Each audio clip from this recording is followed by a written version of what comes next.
Assalamu alaikum wa rahmatullah, my dear viewers. Hope the things are going pretty good by the grace and mercy of Almighty Allah in this summer time. My dear brothers and sisters, welcome back to Nasir's Club.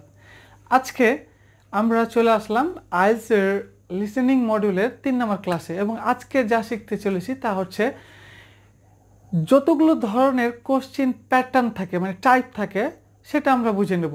তাহলে সময় নষ্ট না করে শুরু করা যাক। প্রথমে 1 নম্বরে রয়েছে টেবল কমপ্লিশন। টেবল কমপ্লিশনটা কি লিসেনিংয়ে? টেবল কমপ্লিশনটা হচ্ছে আমরা যে টেবল পাই আমরা ওই যে রাইটিংয়ে যেমন টেবল থাকে, রাইটিং টাস্ক 1-এ টেবল থাকে, তো অনেক সময় আমরাকে কি করতে হয়, এটাকে লিখতে হয় 150 ওয়ার্ডে বিশ্লেষণ করে লিখতে হয় কত সালে কে কি পাস করেছে বিভিন্ন বিষয়। তো এখানে টেবিল কমপ্লিশনটা হচ্ছে ওই ধরনের কিছু না, টেবিলটা হচ্ছে যে কলামের মতো করে থাকে, বিভিন্ন জায়গায় গ্যাপ থাকে, সেটা আমাদেরকে কমপ্লিট করতে হয়, মানে ফিল ইন দ্য ব্ল্যাঙ্কের মতোই। নেক্সট হচ্ছে সামারি কমপ্লিশন।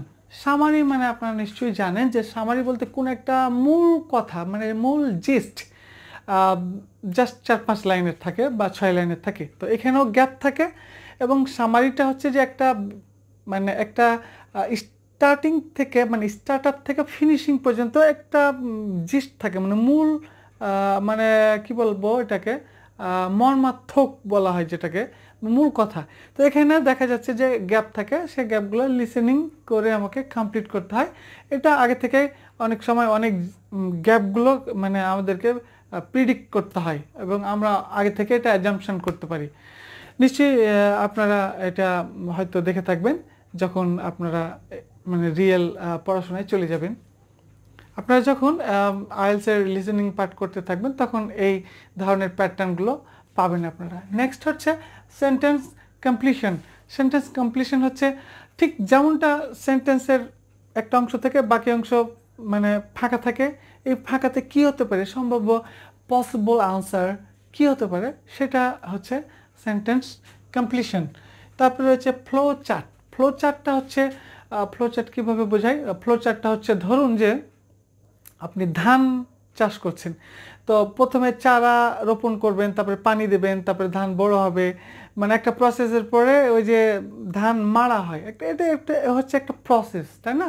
তো এই প্রসেসটা দিয়েই যে সেন্টেন্সগুলো হয়, ধরেন যে এই প্রসেসটা শুরু থেকে শেষ পর্যন্ত 5টা সেন্টেন্স, সো 5টা সেন্টেন্সের ধাপগুলো তারপর কে আসবে, কারপর কে আসবে, তারপরের ধাপগুলো কে আসবে, এগুলো আগে থেকে অ্যাজাম্পশন করা যায়, প্রেডিক্ট করা যায়।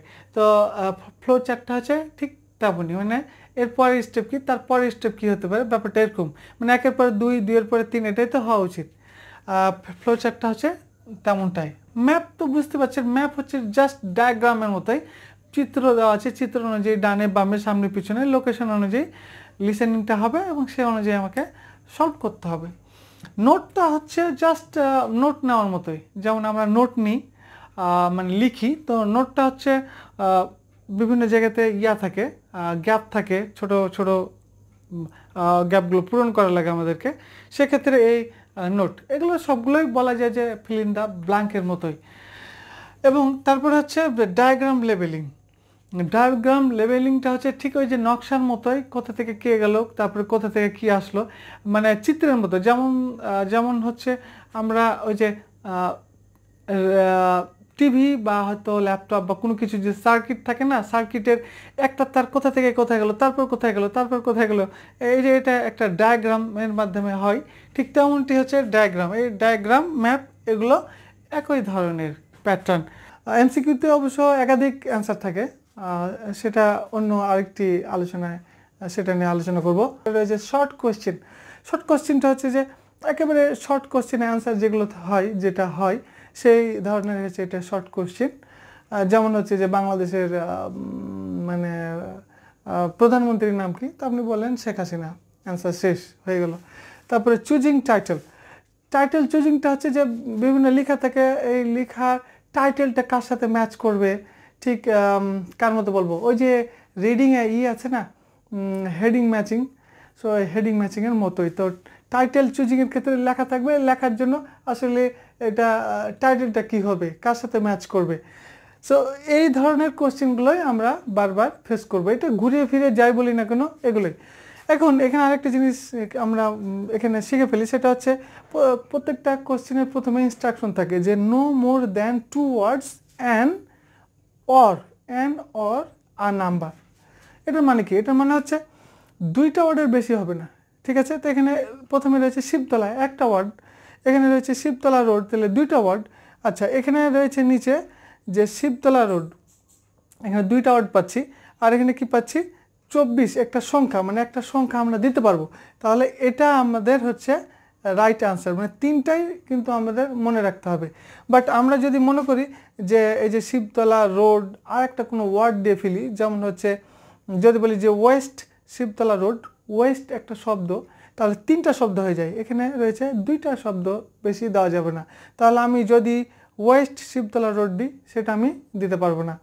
তাহলে এটা ক্লিয়ার।